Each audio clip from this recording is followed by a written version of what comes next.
हिंदी विभाग की ओर से आप सभी छात्र छात्राओं का हार्दिक स्वागत करती हूँ।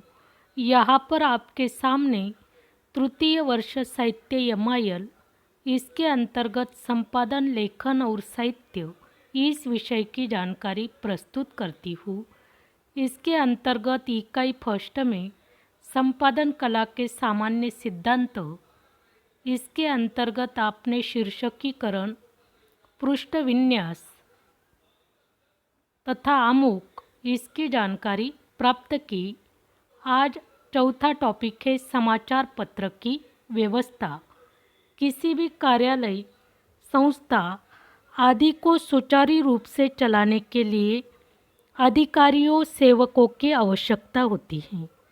काम करने वाले लोगों की संख्या, कार्य विस्तार तथा संस्था की आर्थिक स्थिति के अनुसार कम अधिक हो सकती है। समाचार पत्र की व्यवस्था के अंतर्गत पत्र का मालिक, संपादक और प्रकाशन इन तीनों का होना अत्यंत आवश्यक है। छोटे गांवों और कस्बों में समाचार पत्रों में एक ही व्यक्ति का एक अधिकार होता है। एक ही आदमी मालिक, संपादक तथा प्रकाशक होता है। वह स्वयं पत्र के प्रसार, प्रचार और विज्ञापन का काम संभालता है। एकाध दूसरे संवाददाता अथवा कर्मचारियों की नियुक्ति की जाती है और काम की पूर्तता की जाती है। मध्यम तथा बड़े समाचार पत्रों में विभागों, अधिकारियों तथा कर्मचारियों की संख्या अधिक होती है। विस्तार कार्य वाले समाचार पत्रों को सुचारू रूप से चलाने के लिए समाचार पत्रों की व्यवस्था प्रशासकीय विभाग, वित्त विभाग, कार्मिक विभाग, संपादकीय विभाग, प्रूफ शोधन विभाग, कंपोजिंग विभाग, विज्ञापन विभाग, छपाई विभाग, बिक्री अथवा वितरण विभाग आदि भागों में विभाजित किया जाता है। इसके अंतर्गत प्रथम विभाग है प्रशासकीय विभाग। इस विभाग का प्रमुख महाप्रबंधन अथवा प्रबंधक होता है। यह विभाग समाचार पत्र के मालिकों की नीति का अनुपालन करता है। समाचार पत्र के प्रकाशन के लिए साधन एवं सुविधा जुटाने का कर्तव्य निभाता है।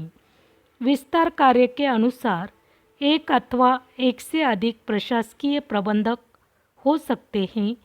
विभागीय कार्यों को पूरा करने की जिम्मेदारी इन पर होने से अन्य कर्मचारियों के नियुक्ति की जिम्मेदारी इन पर होती है। प्रमुख प्रबंधक प्रशासकीय जिम्मेदारी निभाता है। इसके बाद दूसरा विभाग है कार्मिक विभाग। इस विभाग के अंतर्गत कर्मचारियों का सर्विस रिकॉर्ड आता है। कर्मचारियों की पदोन्नति, वेतन वृद्धि, छुट्टियां, सेवा संबंधी नियम आदि की जिम्मेदारी इस विभाग पर होती है। तीसरा विभाग है वित्त विभाग। इस विभाग का प्रमुख काम कार्यालय एवं पत्र की आर्थिक स्थिति सुदृढ़ बनाना होता है। इस विभाग के द्वारा अधिकारियों को आर्थिक स्थिति से अवगत कराया जाता है। आय व्यय में संतुलन रखा जाता है। और चौथा विभाग है संपादकीय विभाग। समाचार पत्र का सबसे मुख्य विभाग संपादकीय विभाग होता है। इस विभाग के प्रमुख को मुख्य संपादक अथवा संपादक कहा जाता है। एक ही समाचार पत्र एक से अधिक राज्यों में प्रकाशित होता हो तो प्रत्येक राज्य में एक स्थानीय संपादक होते हैं और वे मुख्य संपादक का मार्गदर्शन पाते हैं। दूसरे स्थान पर महत्वपूर्ण अधिकारी के रूप में समाचार संपादक होता है और उसके अंतर्गत एक मुख्य उपसंपादक और एक या एक से अधिक अन्य उपसंपादक काम करते हैं। संवाददाता से प्राप्त समाचारों को उपयुक्तता के अनुसार पृष्ठ पर स्थान देने का प्रमुख कार्य उपसंपादक का होता है। वह समाचारों को संशोधित करके उन्हें शीर्षक देता है और उपलब्ध स्थान के अनुसार उन्हें संपादित करता है। संपादकीय विभाग का गठन समाचार पत्र का स्वरूप और आर्थिक व्यवस्था के आधार पर होता है। छोटे स्तर पर प्रकाशित समाचार पत्र में एक ही व्यक्ति मालिक, संपादक, समाचार संपादक, मुख्य उपसंपादक, मुख्य संवाददाता, विज्ञापन अधिकारी, प्रकाशक एवं प्रसारण अधिकारी आदि सभी जिम्मेदारियों को निभाता है। मध्यम और उच्च श्रेणी के समाचार पत्रों में समाचार पत्र की नीति और आर्थिक स्थिति के आधार पर पदों का निर्माण किया जाता है।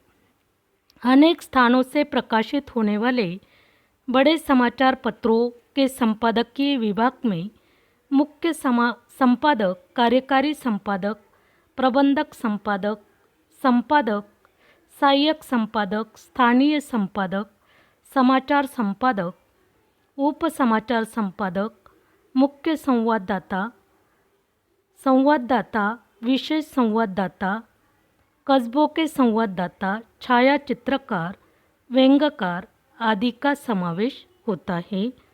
इस तरह आज आपने समाचार पत्र की व्यवस्था, इसके अंतर्गत प्रशासकीय विभाग, कार्मिक विभाग, वित्त विभाग तथा संपादकीय विभाग, इसकी जानकारी प्राप्त की। धन्यवाद।